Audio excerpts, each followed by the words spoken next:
I want to start with the studies, and I'll start with INCANT, because that's the study that was conducted in 5 European countries.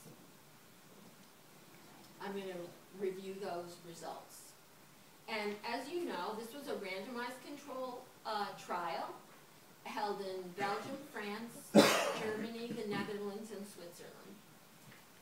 And there were 2 treatment conditions, MDFT and individual psychotherapy. Eligible youth were between the ages of 13 and 18 with a cannabis use disorder. That was the focus, cannabis use. Those are the sites, the agencies who participated. It was quite amazing.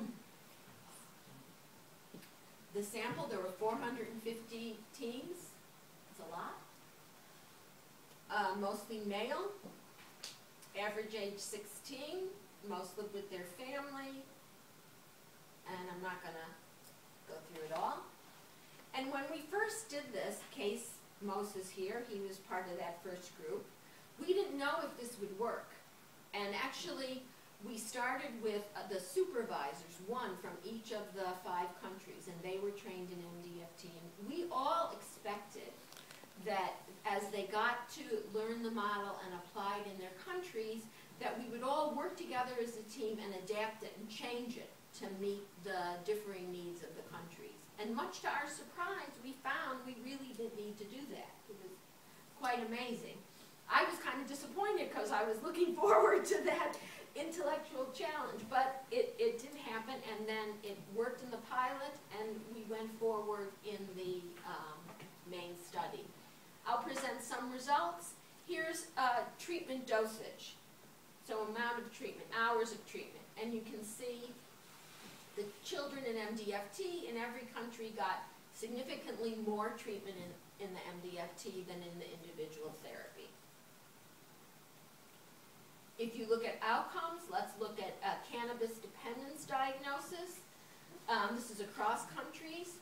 So 82% in both the MDFT and the comparison country had a diagnosis at baseline, which is pretty severe. It's not so easy to get a dependence diagnosis, not an abuse diagnosis.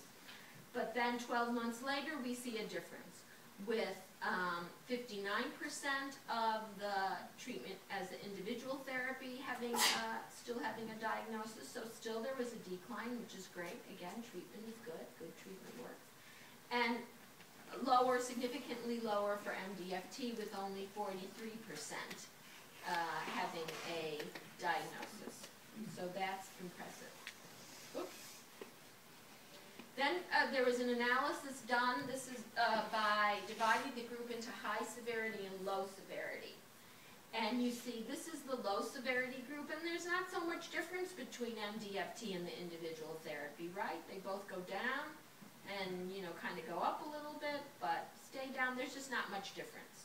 But in the high severity group, whoa, the blue line is MDFT, and both go sharply down in the beginning, MDFT a little bit more, but individual therapy too. Again, speaking of that idea that good therapy is going to produce decent outcomes. But the MDFT continue on the trajectory of reduced drug use. This is cannabis use, I'm sorry, I didn't even say what it was.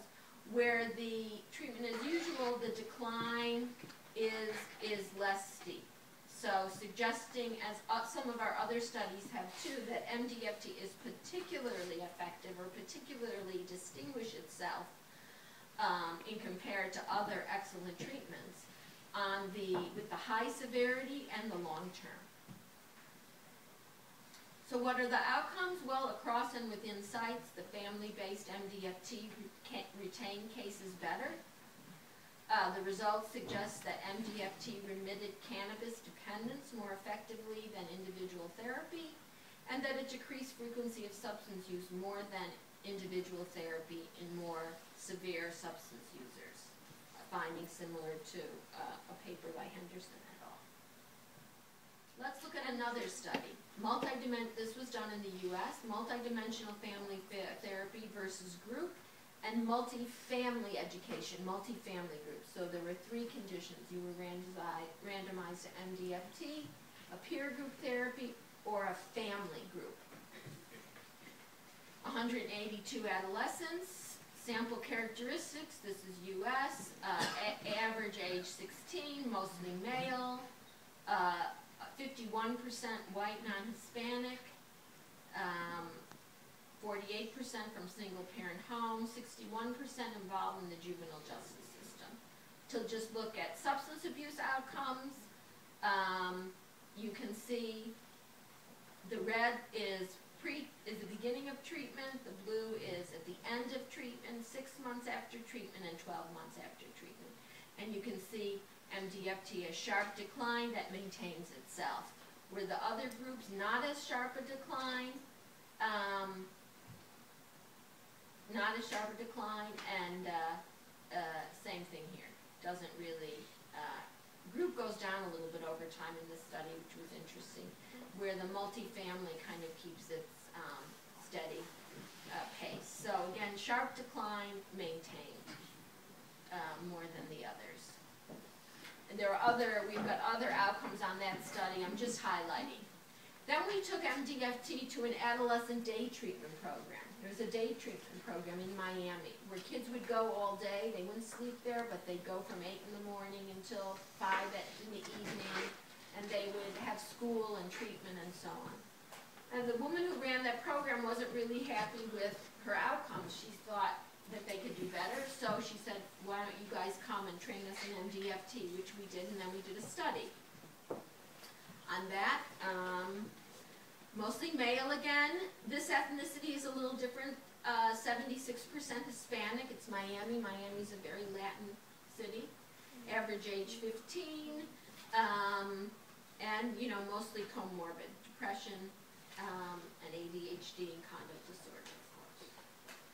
And so let's look at some of in this study, this wasn't a randomized trial. What we did is we assessed all kinds of things at baseline, the way the program was before we introduced MDFT.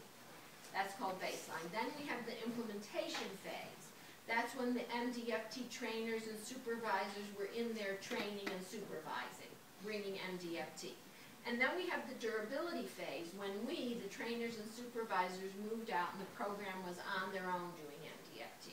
So obviously, we expected to have good results in implementation while we're all in there, but what really was going to matter is what happens in durability when we're completely out of the program. Are they able to maintain their work? And you can see on internalizing problems, anxiety, symptoms of anxiety, depression, youth in implementation and durability improved more rapidly than baseline youth. So red is baseline, and they're there at the beginning, and actually their symptoms are increasing a little bit, right? But if you look at implementation, wow, they're going down over time. 9 months is how far we studied these kids. And then even in durability, when the MDFT trainers were out of there, they continued to have good outcomes. Another measured outcome that we looked at in this study was percent in a controlled environment.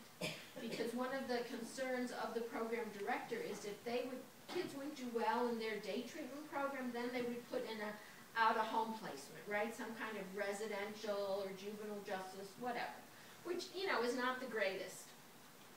And you can see at baseline, 39% of the kids went to out-of-home care controlled environment. In implementation, 8%, so huge, huge difference. And in durability, none. So they did even better after we left. They maintained the program maintained their benefits. So that was pretty amazing outcome.